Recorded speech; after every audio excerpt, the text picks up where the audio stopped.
Mother Teresa, who ministered to the poor in Bangladesh and visited, that when she visited America, she observed that despite our relative material wealth, we seemed a lonely people compared to Bangladesh. That certainly seems to draw a red line under what you've been saying. Mm-hmm. Yeah. So do you also see loneliness as particularly acute in our culture? I guess you must, because you've written a number of books about it. I do, but I think Western industrial cultures in general are Mm-hmm. experiencing a decent amount of what we are. Mm-hmm. The United Kingdom being the easiest example, because the previous prime minister created a new ministry, and so there's a minister for loneliness in the UK Wow. to deal with the issue. There are so many people, obviously, particularly senior citizens, Right.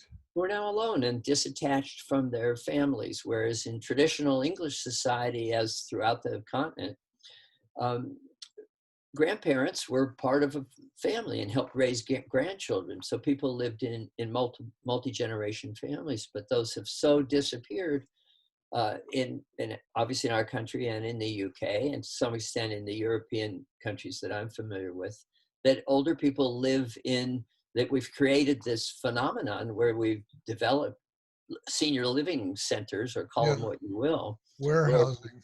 shunt off Yeah. our older generation away from their family. So Yeah. that's new. Yeah. I was struck by this. What did you call it? Not a department in the UK. Yeah, the minister, it's a The full ministry. ministry. Yeah, he's Yeah. the minister of loneliness. Uh, are they doing anything interesting about it? Sure, they've developed all sorts of programs to try to reattach seniors, if not to their own families, to other younger, to middle-aged and younger people through various kinds of programs. And But I gather any governmental uh, initiatives in our country would be more fragmented and scattered. Would I be right about that? Or non-existent? yeah, I give up trying to figure out our country at the moment. I don't know what we're going to do with any issue. Yeah, really, particularly today. Yeah. Yeah. Um, most of us are enmeshed. It seems paradoxical, I think, to many people, considering that most of us, are enmeshed in a network of family and friends and jobs, and yet so many people still feel lonely despite all of that. Well, one of the things that I've tried to take a close look at is that there are two different pathways to loneliness. My first book, Four Seasons of Loneliness, talks about isolation and disconnection. That's an obvious pathway to loneliness.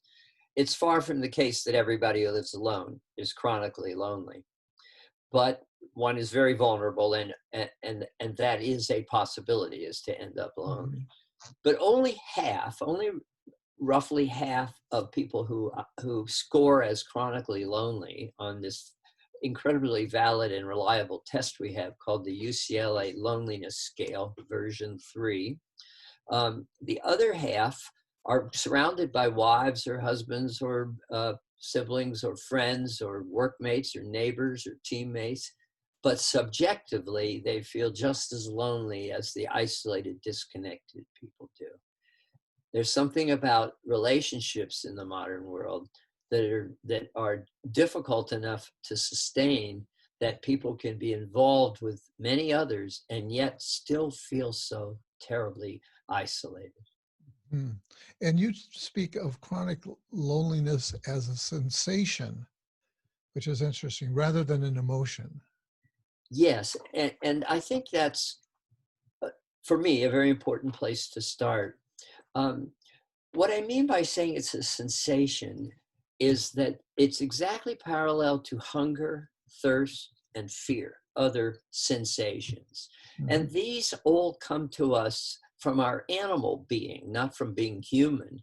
A deer, a squirrel, other animals also feel hunger, thirst, and they have been in effect trained and patterned by their parents when they were being raised, as to how to find safety and how to find hydration and how to find food, how to fly, how to run, how to hide, how to dig, all those skills they need.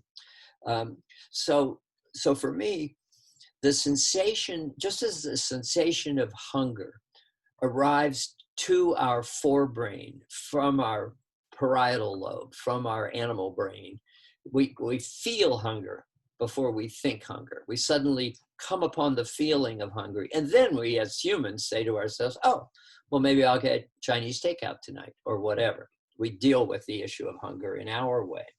But the feeling arrives from our inner being, from our animal self, from our brainstem, from another part of us.